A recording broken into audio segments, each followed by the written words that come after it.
It was this engineering marvel that was placed just outside of Farmville. Just a neat facility to go across. It has a historic presence that has a place in history for eternity.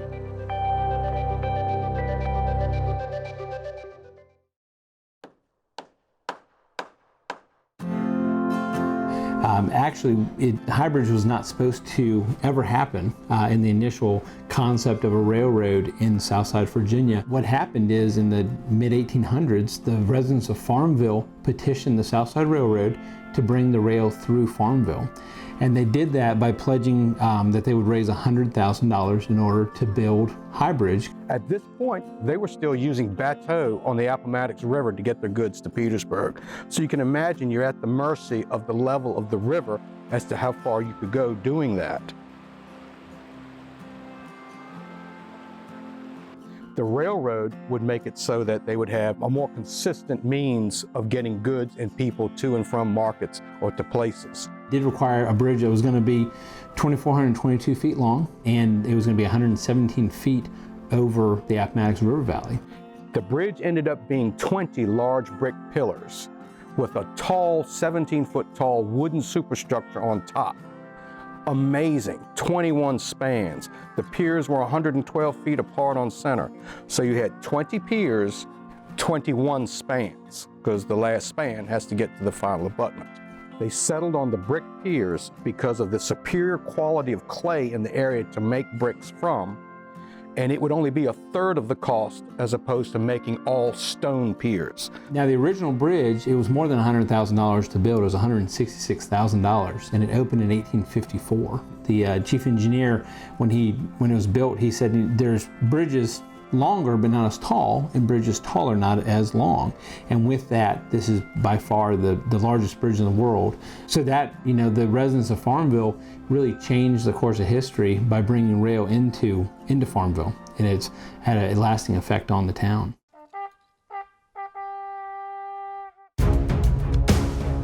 Railroads were major artery, with major arteries were important to the Confederacy, not only transporting troops, but mainly foodstuffs for the Army. The Civil War, no one ever thought it would come to Farmville. And so, High Bridge had some value as a target, but it was never an immediate threat till the very end of the war. During the war years, it became a strategic and critical supply route to Petersburg, which funneled off into Richmond as well. It moved goods, material, troops. Because of that significance, the Confederate government in Virginia authorized construction of 4 earthen fort redoubts to be built to guard the approaches to the bridge. The fighting for High Bridge takes place on April 6th and April 7th. There's actually 2 engagements for the bridge. What precipitated the Battle of High Bridge was Lee was retreating from Petersburg west, and so they fought at Sailor's Creek on April 6th.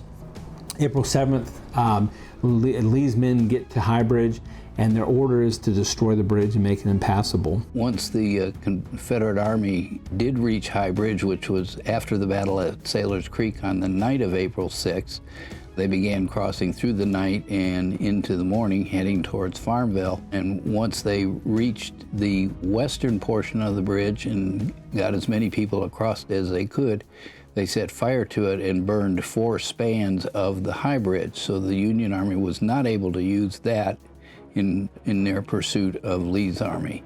Below High Bridge was a small wagon bridge, and they did catch it on fire, but quick-moving Union troop would reach the bridge, put the fire out, and consequently they saved the wagon bridge, and that would be the way 2 Army Corps of the Union Army would cross the Appomattox River.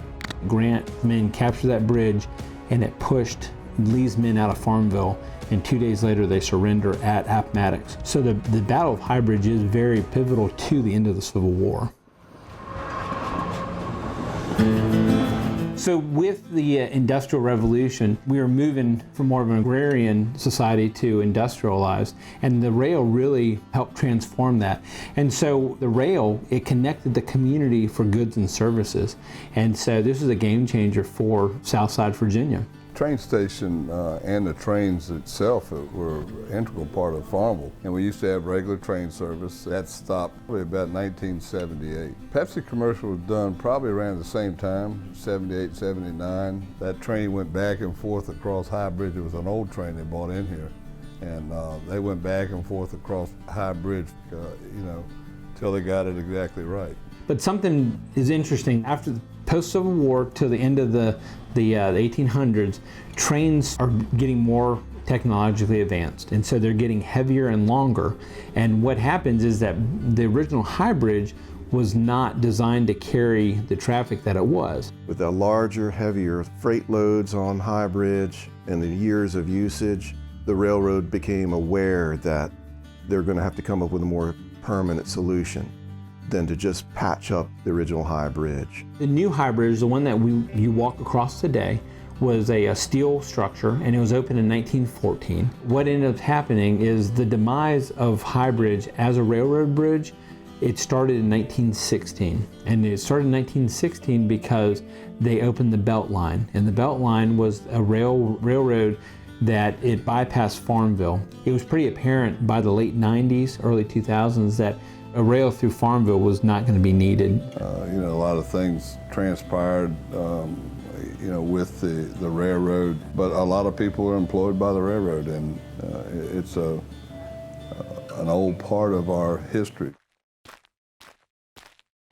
After the rail line was torn up, some local individuals got the idea of turning it into what is known as rails to trails.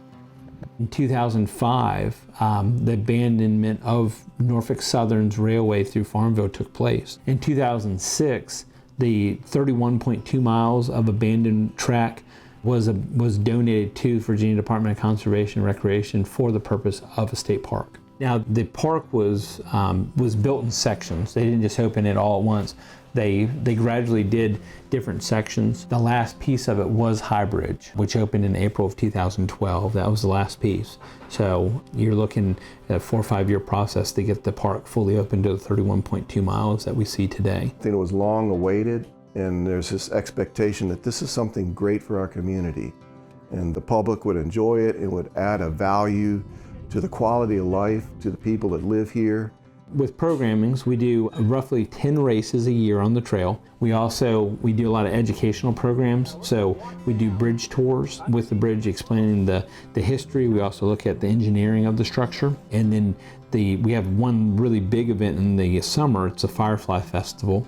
And we open the bridge up in the evening, and you can come out and view fireflies from High Bridge. We're not just a one-hit wonder with the bridge, but we actually showcase this entire area. You get a perspective that you don't often get. No matter what day you go, no matter what time of year, the trail and the bridge, they're going to give you something different. It's pretty amazing when you walk out on it, to look at across the Appomattox River area there, and it's just a beautiful view. I think it's very important that we don't forget that a small little town in central Virginia moved a railway to build a bridge across the Appomattox River. It's an icon, I believe, of our history in Virginia, the history of this area, but it's also a testament to what man can do, and also as we adapt through time.